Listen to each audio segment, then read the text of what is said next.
But back to the home front in Nigeria, where a bill before the country's upper legislative house for almost 2 years may soon be passed, redrawing the country's regulatory and oversight landscape of the Free Trade Zones authorities. The bill being considered by the Fatima Raji-Rasaki-led Senate Committee on Trade and Investment is, however, being contested by some stakeholders in the Free Trade Zones business. Let's untangle this a little bit with Adewale Dosumo, who is a partner at Rook & Company Legal Advisory Firm based here in Lagos. Good afternoon. Thanks for coming. Good afternoon, Wilson. Thank you. Okay, so walk us through the basic issues as far as this new bill is concerned. Well, walking through that, we need to understand a bit of the history. In 1992, the federal government passed a decree that established the Nigeria Export Processing Zones Authority, NEPZA for short. Now, NEPZA regulates free zones within the territory of Nigeria. Subsequently, in 1996, another decree was promulgated, and that was for the Oil and Gas Export Free Zone Authority. Now, that designated Onne-Ipokiri areas of River State as an export-free zone, a free zone as it were, and set up the Oil and Gas Export Free Zone Authority to regulate that zone. It's a single-purpose law for that zone specifically. Over the years, there have been expansionist activities by the management of FZAs, and the first was they dropped export from their name, and it became Oil and Gas Free Zones Authority, without legislative amendment, I must point out. And these actions have gone on over the years, and this bill, it was set up specifically, the authority was created specifically for that free zone when that free zone was created. Right. And that was where the confusion started from. That's where the confusion started from. But so when we get to the matter of law, we need to get across to folks like yourself to help us untangle it. And that's why you are here. So this is this new bill to amend this Oil and Gas Export Free Zone Authority. How is this proceeding? What do you see in this document, therefore, as a person of law? Well, when you make laws, you make it for the general populace. You make it for the general good. This law in particular is not for the general good. It's going to entrench a monopoly, as it were. The federal government, a few years back, started the port concession scheme.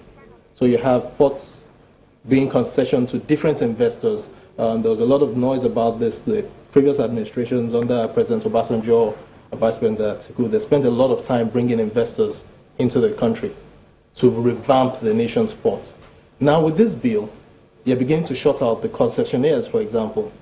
There is unilateral declaration of the kind of cargo that certain ports can handle and other ports cannot handle.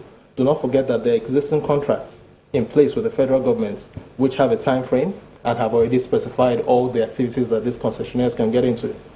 Perhaps more importantly, you also have a situation where certain free zones, privately sponsored, privately invested in, are being annexed into this authority, as it were. Now, Section 5.2 of the Principal Act, the FZAs Act, states that they may go ahead and take over functions from NEPZA as it relates to the export of oil and gas. The bill now seeks to annex free zones that are not involved in the export of oil and gas. That's one of the confusions. It's going to erode investor confidence. It's going to open up the federal government to litigation, because there's so many interests, foreign and local. It's going to lead to loss of jobs. Because by the time this confusion continues, a lot of people are not going to be able to carry on their legitimate business. Enterprises will shut down. Ultimately, it's going to lead to loss of revenue for Nigeria. And I'm talking about billions of dollars. If this bill eventually gets passed, I'm sure you lawyers, those of you who are in law, matters of law, think that, well, we need to allow the courts to decide. That looks like a certainty based on what you've just said, that because the courts will perhaps have the final say on this document. Most definitely. Because already there's even a case in court, as it were. What happened was, unilaterally, without any legislative amendment, without any fiat from the government, the Oil and Gas Export Free Zone wrote to Snake Island Integrated Free Zone, wrote to Lador, Lagos Deep Offshore Company Limited, and said, your licenses are invalid, we're going to give you new licenses. Prior to this, this same bill had almost moved through for presidential assent without passing through legislative process. And there's a case in court which is still pending. There was an injunction that was granted at the time, restraining all activities on this bill, as it were. But to everyone's surprise, the same bill, exact same content, is up again, while that case is still pending in court. When there's a case in court, I tread very carefully around that, except those of you who are learned men of the law. Thank you very much for bringing in your insight into this very important issue. Thank you for your time today. Adewale Dosumo, partner at Rook Company, Legal Advisory in Lagos. We'll get back to the business of cassava. Of course, we touched about that before we went on break. What's going on in Cameroon? A new initiative helping small-scale farmers to concentrate on cassava, growing it at that level and making it business. These farmers in Bua, southwestern Cameroon, have been harvesting cassava all their lives, but this season is different. They are anticipating better returns. The farmers are part of a program run by AgroHub, an agricultural marketing agency that is working to help communities earn higher profits by linking growers to markets and processing food crops like cassava into value-added goods. Cassava is one of the most drought-tolerant crops and can be grown on marginal soils according to the Food and Agriculture Organization. It gives good yields where many crops cannot do well. We had very many difficulties because from farm when you come back to go and grind, you walk miles. But now that we have profit this machine, we grind only a stone throw and at least we feel better.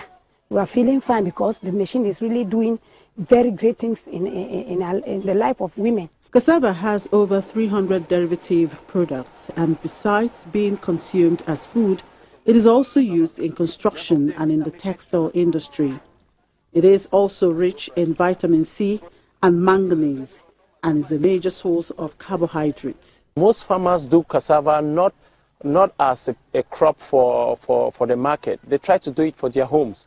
So we decided to transform cassava from a food crop into a commodity, and now it is becoming a commodity because the farmers have seen the various ways they can transform cassava into, and it can give them much more money than any other crop they were into before. Sub-Saharan Africa is home to 17 of the 20 countries most economically reliant on agriculture in the world. In Cameroon, 70% of employment is related to agriculture, but most farmers lack the finances and technology needed to make their businesses profitable.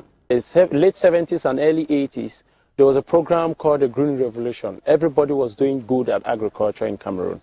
But what we have seen is a gradual shift from agriculture into politics, agriculture into any other secular businesses. Why? Because the youths find agriculture as not cool anymore. The government don't support the agriculture. They don't even give subvention to farmers enough for them to be able to compete.